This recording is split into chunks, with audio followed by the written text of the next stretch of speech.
नमस्कार दोस्तों, मैं आदित्य शेखर आप सभी का स्वागत करता हूं। चलिए आज हम लोग बात करते हैं वैयक्तिक विभिन्नता के बारे में कि वैयक्तिक विभिन्नता क्या है। और वैयक्तिक विभिन्नता से क्वेश्चन जो है C TET, UP TET, super TET, other TET एग्जामों में पूछे जाते हैं। तो वैयक्तिक विभिन्नता को इस पर्पज से ध्यान में रखते हुए पढ़ेंगे कि सी टेट, यूपी टेट और अदर टेट एग्जामों में जो पूछे जाते हैं क्वेश्चन, उस आधार पर ही वैयक्तिक विभिन्नता को हम लोग समझेंगे और उसके बारे में जानकारी ग्रहण करेंगे। तो चलिए पहले पॉइंट पर ध्यान देते हैं, नजर रखते हैं कि क्या है। दुनिया में दो लोग पूरी तरह समान नहीं होते, भले ही वे जुड़वा बच्चे क्यों ना हो।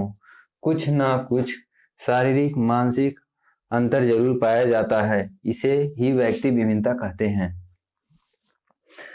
दुनिया में दो लोग एक तरह नहीं हो सकते। वैयक्तिक विभिन्नता क्या पर्पज है, क्या मतलब है, वैयक्तिक विभिन्नता क्या होती है। दुनिया में दो लोग एक समान नहीं हो सकते, चाहे वे जुड़वा बच्चे क्यों ना हो, चाहे वे साथ ही क्यों ना पैदा हुए बच्चे हों, जुड़वा बच्चे क्यों ना हो, उनमें कोई ना कोई विभिन्नता पाई जाएगी। कोई गोरा होगा, कोई काला होगा, किसी की बुद्धि तेज होगी, किसी की बुद्धि मंद होगी, कोई लंबा होगा, कोई छोटा होगा, कोई पतला होगा, कोई मोटा होगा। तो कोई ना कोई अंतर जरूर पाया जाता है। व्यक्तित्व के आधार पर कोई ना कोई अंतर जरूर पाया जाएगा, कोई ना कोई अंतर अवश्य पाया जाएगा, शारीरिक या मानसिक। शारीरिक अंतर या मानसिक अंतर जरूर पाया जाएगा। तो व्यक्ति विभिन्नता किसे कहते हैं? दो व्यक्तियों के बीच कोई ना कोई अंतर जरूर पाया जाता है, शारीरिक और मानसिक रूप से। इसी अंतर को ही व्यक्ति विभिन्नता कहते हैं। तो चलिए अब इसके बाद अगले पॉइंट पर ध्यान रखते हैं कि अगला पॉइंट क्या है। व्यक्ति विभिन्नता के अध्ययन का जनक फ्रांसिस गाल्टन महोदय को माना जाता है। व्यक्ति विभिन्नता के जनक जो हैं वो फ्रांसिस गाल्टन महोदय हैं। ये इंपॉर्टेंट पॉइंट है जो कि एग्जाम में पूछा जा सकता है, तो इसको ध्यान में रखते हुए अच्छे से याद कर लेंगे कि फ्रांसिस गाल्टन महोदय व्यक्ति विभिन्नता के जनक हैं और जिन्हें व्यक्ति विभिन्नता का जनक माना जाता है।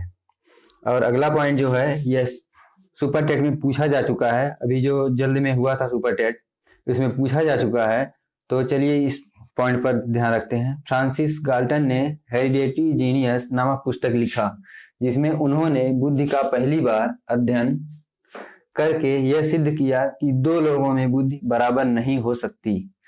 तो फ्रांसिस गाल्टन महोदय ने पुस्तक लिखा हेरिडेटरी जीनियस, जिसमें पहली बार अध्ययन करके यह सिद्ध किया कि बुद्धि दो लोगों में समान नहीं हो सकती, बराबर नहीं हो सकती, कोई ना कोई अंतर जरूर होगा। किसी की तीव्र होगी तो किसी की मंद होगी। तो फ्रांसिस, ये इस पॉइंट में बस इतना ही है कि फ्रांसिस गाल्टन महोदय हेरिडेटरी जीनियस नामक पुस्तक लिखा, जिसमें उन्होंने यह पहली बार अध्ययन करके लिखा, सिद्ध किया कि दो लोगों में बुद्धि बराबर नहीं हो सकती, कम या ज्यादा होगी। तो चलिए अगले पॉइंट पर ध्यान देते हैं। स्किनर महोदय के अनुसार जो परिभाषा है, इस परिभाषा पर ध्यान देते हैं कि स्किनर महोदय ने क्या कहा है उन्हीं परिभाषा के माध्यम से। व्यक्तिक विभिन्नता में संपूर्ण व्यक्तित्व का कोई भी ऐसा पहलू शामिल हो सकता है जिसका मापन संभव हो। तो स्किनर महोदय के अनुसार है कि व्यक्तिक विभिन्नता में व्यक्तित्व का कोई भी ऐसा पहलू शामिल हो सकता है जिसे मापा जा सके, जिसे माप सके, उसे ही व्यक्ति विभिन्नता कहते हैं। और अगला पॉइंट है व्यक्ति विभिन्नता के प्रकार। तो व्यक्ति विभिन्नता चार प्रकार की होती है, जिसमें पहली है शारीरिक विभिन्नता, दूसरी है मानसिक विभिन्नता, तीसरी है संवेगात्मक विभिन्नता और चौथी है व्यक्तित्वगत विभिन्नता। तो शारीरिक विभिन्नता के बारे में बात करते हैं। शारीरिक विभिन्नता, रंग रूप कद काठी में अंतर। शारीरिक विभिन्नता अगर बात करें तो कोई लंबा होता है, कोई पतला होता है, कोई मोटा होता है, कोई छोटा होता है, कोई काला होता है, कोई गोरा होता है। तो इस प्रकार से शारीरिक जो विभिन्नता होती है, इसमें रंग रूप कद काठी में अंतर जो होता है वो शारीरिक विभिन्नता में आता है। मानसिक विभिन्नता की अगर बात करें तो बुद्धि में पाए जाने वाले अंतर, अर्थात बुद्धि में जो अंतर होती है, किसी की बुद्धि तीव्र होती है, किसी की बुद्धि मंद होती है, किसी की बुद्धि सामान्य होती है। तो जो बुद्धि होती है उसमें जो अंतर पाया जाता है वो आएगा मानसिक विभिन्नता के अंतर्गत।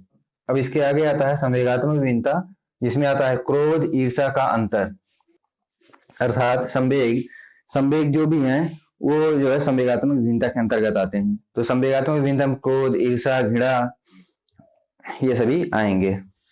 और इसके बाद का है व्यक्तित्वगत विभिन्नता, कोई शर्मीला तो कोई अत्यंत मिलनसार होता है। तो इस प्रकार से व्यक्तित्व में सबका व्यक्तित्व अलग अलग होता है। तो व्यक्तित्व के आधार पर जो विभिन्नता पाई जाती है व्यक्तित्वगत विभिन्नता कहलाती है। तो इस प्रकार से 4 विभिन्नताएं हैं। तो व्यक्तित्व विभिन्नता में ये भी कह सकते हैं कि कोई शर्मीला होता है, कोई जो है अधिक मिलनसार होता है, कोई अधिक सामाजिक होता है। इस प्रकार से 4 विभिन्नताएं हैं: शारीरिक विभिन्नता, मानसिक विभिन्नता, संवेगात्मक विभिन्नता और व्यक्तित्वगत विभिन्नता। तो व्यक्तित्वगत विभिन्नता के अंतर्गत इतने पॉइंट आते हैं जिनको हम एग्जाम की दृष्टि से ध्यान में रखते हुए याद रखेंगे और ये एग्जाम में इंपॉर्टेंट है। अगर ये वीडियो पसंद आई तो वीडियो को लाइक कर दिए, चैनल को सब्सक्राइब कर दिए, बेल आइकन को प्रेस कर दिए, जिससे हमारे लेटेस्ट वीडियो आपको सबसे पहले मिलते रहें। अब आपसे मिलेंगे अगली वीडियो में, तब तक के लिए नमस्कार।